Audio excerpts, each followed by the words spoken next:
తిరిగి BCN news కి స్వాగతం. చంద్రబాబు దృష్టిలో దళితుల ఓట్లు కొన్న విలువ వారి ప్రణాళిక లేదని, అందుకే అధికారంలోకి వచ్చిన నాటి నుంచి వైసీపీకి అండగా ఉన్న దళితుల మీద దాడులు చేసేవారిని పార్టీకి దూరం చేసే కుట్రలు చేస్తున్నారని వైసీపీ నాయకులు ఆగ్రహం వ్యక్తం చేశారు. రాజ్యాంగ నిర్మాత డాక్టర్ బిఆర్ అంబేద్కర్ విగ్రహం మీద దాడితోనే దీనికి శ్రీకారం చుట్టడం సిగ్గుచేటన్నారు.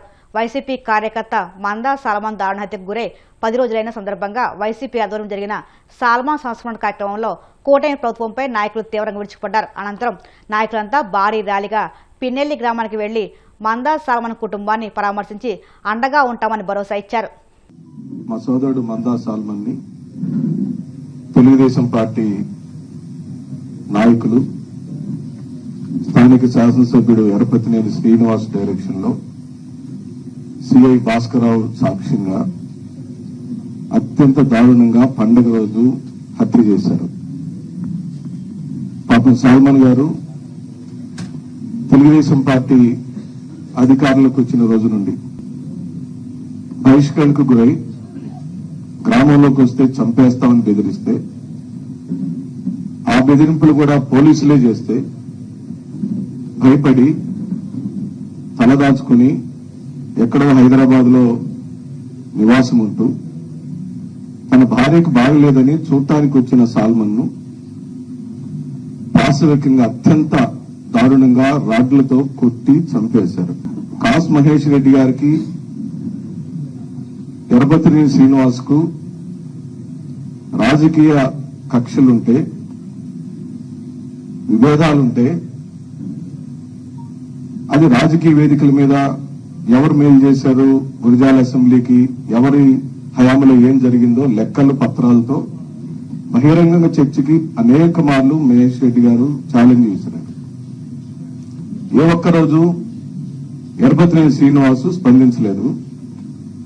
ఎప్పుడు దొడ్డిదారిన రాజకీయాలు చేయటం, అక్రమంగా దోచుకోవటం, దౌర్జన్య రాజకీయాలు చేయటం, అధికార మదాన్ని ప్రదర్శించటం ఎరపతినేని శ్రీనివాసు యొక్క నైజం.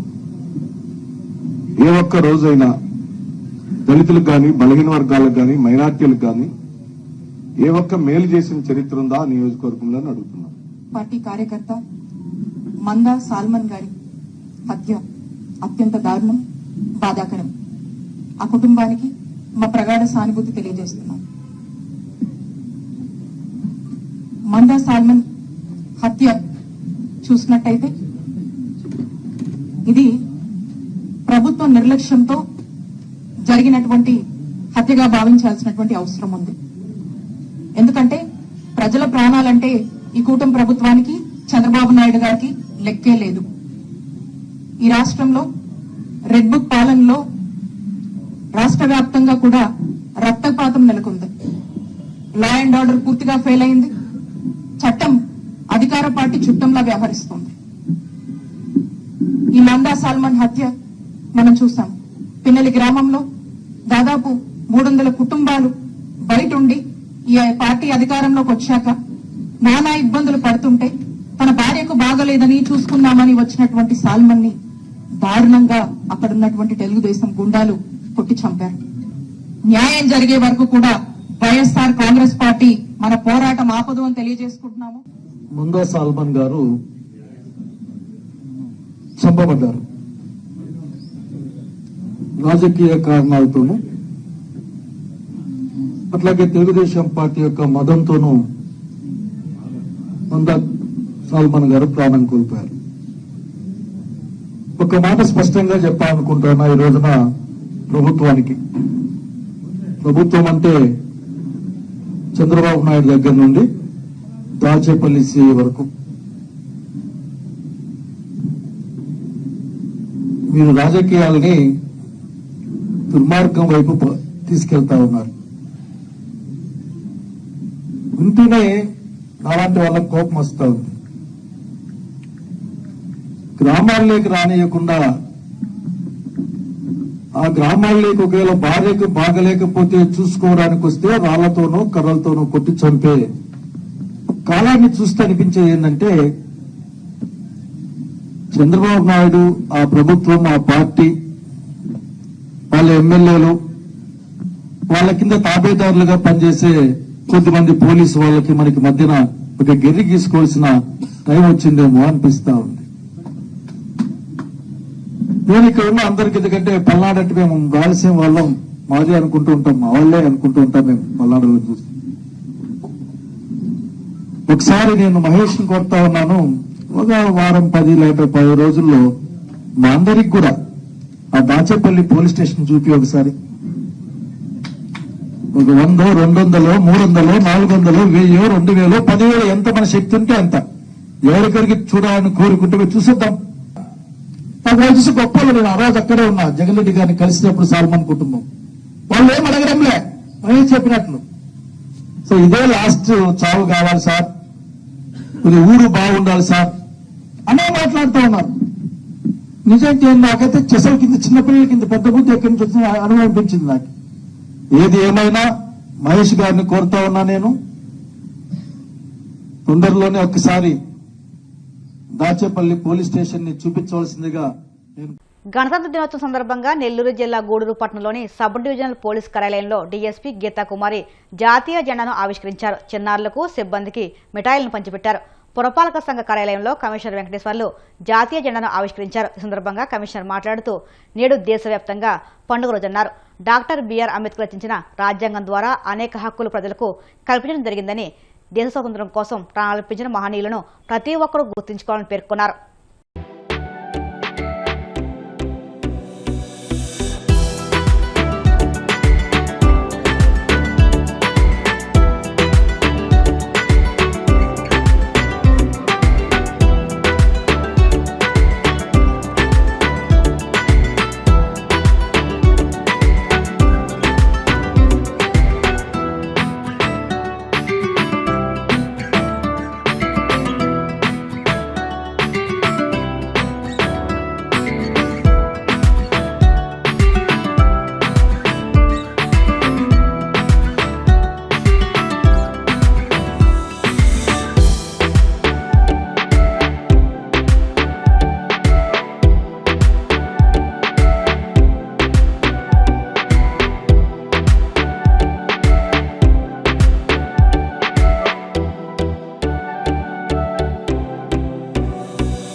గణతంత్ర దినోత్సవాన్ని పురస్కరించుకొని పురపాలక సంఘ కార్యాలయంలో సిబ్బంది, విద్యార్థులు, ఉపాధ్యాయులు మరియు మీడియా సంస్థలో ఈ యొక్క త్యాగాస్తి కార్యక్రమాన్ని నిర్వహించుకోవడం జరిగింది.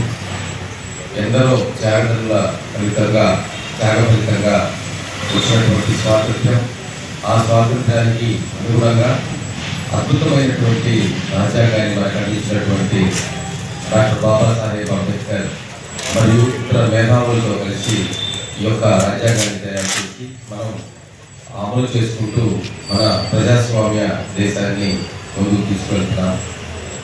ఇది ఇలాగే కొనసాగాలని ఆకాంక్షిస్తూ ఈ యొక్క కార్యక్రమంలో పాల్పంచుకున్నటువంటి అందరికీ ధన్యవాదాలు తెలియజేస్తున్నాను.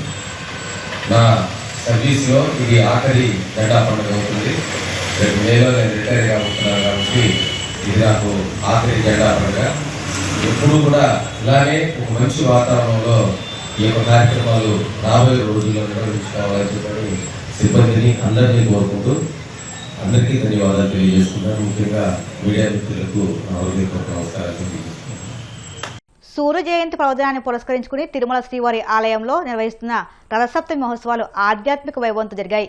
ఈ వేడుకల్లో భాగంగా శ్రీవారి పుష్కరంలో జరిగిన చక్రస్నాన మహోత్సవం భక్తులను భక్తి పారవస్యంతో ముంచెత్తింది. శాస్త్రోక్తంగా నిర్వహించిన ఈ పుణ్య కార్యక్రమాన్ని కల్లారా వీక్షించేందుకు వేలాది మంది భక్తులు పుష్కరాణి ఘాట్ వద్ద తరలివచ్చారు. లేలేత సూర్యకిరణాలు పుష్కరాణి జలాలపై మెరుస్తుండగా అక్కడి వాతావరణం మొత్తం దివ్యంగా మారింది. చాలా వైభవంగా ఇవాళ సాలగట్ల రథసప్తమి ఉత్సవాలు నిర్వహించడం జరుగుతూ ఉంది. గౌరవనీయులు ముఖ్యమంత్రి వర్యులు ఇచ్చినటువంటి దిశానిర్దేశం మేరకు టీటీడీ బోర్డు తీసుకునే నిర్ణయాల మేరకు అధికార యంత్రాంగం దాదాపు గత ఒక నెల నుంచి ఈ కార్యక్రమం, ఈ ఉత్సవాల గురించి కష్టపడి పనిచేస్తూ ఉన్నారు. గత సంవత్సరం అనుభవాల దృష్ట్యా గత సంవత్సరం ఏదైతే 2-3 చిన్న చిన్న లోపాలు భక్తులు మన దృష్టికి తీసుకురావడం జరిగింది. అవన్నీ కూడా సరిదిద్దుకునే విధంగా ఈసారి బ్రహ్మాండంగా వైభవంగా ఏర్పాటు చేస్తుంది. మాడా స్ట్రీట్స్లో 4 వైపులు కూడా సరైనటువంటి షెడ్లు ఇవన్నీ ఏర్పాటు చేసుకోవడం, అదేవిధంగా ఎక్కడెక్కడైతే గత సంవత్సరము టాయిలెట్స్ తక్కువ ఉన్నాయో అనేది భక్తులు ఫీడ్బ్యాక్ ఇచ్చారు, అక్కడ అదనపుగా మొబైల్ టాయిలెట్స్ ఇవన్నీ ఏర్పాటు చేసుకోవడం, అటువంటి ఏర్పాట్లు అధికార యంత్రాంగం పకడ్బందీ ప్రణాళికతో పూర్తి చేయడం జరిగింది. నిన్న సాయంత్రం నుంచి చాలామంది భక్తులు వచ్చి మాడా స్ట్రీట్స్కు వేసి ఉన్నారు. నిన్న సాయంత్రానికి దాదాపు 50,000 మంది భక్తులు ఎవరైతే మాడా స్ట్రీట్లో ఉన్నారో వారందరికీ కూడా డిన్నర్ అరేంజ్మెంట్స్ ఇవన్నీ కూడా పూర్తి చేశారు. అదేవిధంగా భక్తులు ఉదయం నుంచి ఇక్కడ మాడా స్ట్రీట్స్లో ఎవరైతే కదలకుండా వేచి ఉన్నారో వారు స్వామివారి వాహన సేవ అన్ని కూడా తిలకిస్తూ ఉన్నారు. ఎటువంటి వాహన సేవలు బ్రహ్మాండంగా కార్యక్రమాలు జరుగుతూ ఉన్నాయని చెప్పేసి భక్తులు అందరూ కూడా ఇందాక నేను భక్తులతో సంప్రదిస్తే ఫీడ్బ్యాక్ ఇవన్నీ ఇవ్వడం జరుగుతూ ఉంది. చేసినటువంటి ఏర్పాటును సంతృప్తి వ్యక్తం చేయడమే కాకుండా ఏదైతే ఉదయం నుండి సాయంత్రం వరకు దాదాపు 14 రకాలు ఫుడ్ ఐటమ్స్ ఇవన్నీ కూడా అరేంజ్ చేశారు. ఆ ఫుడ్ ఐటమ్స్ ఇవన్నీ కూడా భక్తులు అందరికీ అందాయి అని చెప్పేసి భక్తులందరూ అదేవిధంగా అందిస్తున్నటువంటి శ్రీవారి సేవకు సంతృప్తి వ్యక్తం చేస్తూ ఉన్నారు. టాయిలెట్స్ ఇవన్నీ కూడా ఎప్పటికెప్పుడు క్లీన్గా ఉండాలన్న ఉద్దేశంతో చాలామంది శానిటేషన్ స్టాఫ్ని కూడా అదనపుగా మనం అరేంజ్ చేయడం జరిగింది. భద్రతా ఏర్పాట్లు చాలా పకడ్బందీ ప్రణాళికతో జిల్లాధికారి యంత్రాంగము, సూపరింటెండెంట్ ఆఫ్ పోలీసు, అదేవిధంగా సివిఎస్ ద్వారా పకడ్బందీ ఏర్పాటు చేశారు. దాదాపు 2,500 మంది ఇటువేమో సెక్యూరిటీ స్టాఫ్, అటువేమో విజిలెన్స్ స్టాఫ్ ఇవంతా కూడా నిన్న సాయంత్రం నుంచి కృషి చేస్తూ ఉన్నారు.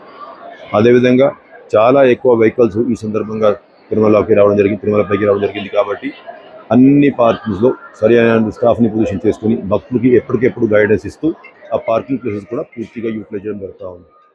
వార్తలు ముగించే ముందు ముఖ్యాంశాలు మరొక్కసారి. సాగర్ తీరంలో వైభవంగా ప్రారంభమైన విశాఖ ఉత్సవ్, బాణసంచా వెలుగులు, సంగీత సాంస్కృతిక ప్రదర్శనలు తిలకించడానికి వచ్చిన ప్రజలతో సందడిగా మారిన బీచ్ రోడ్.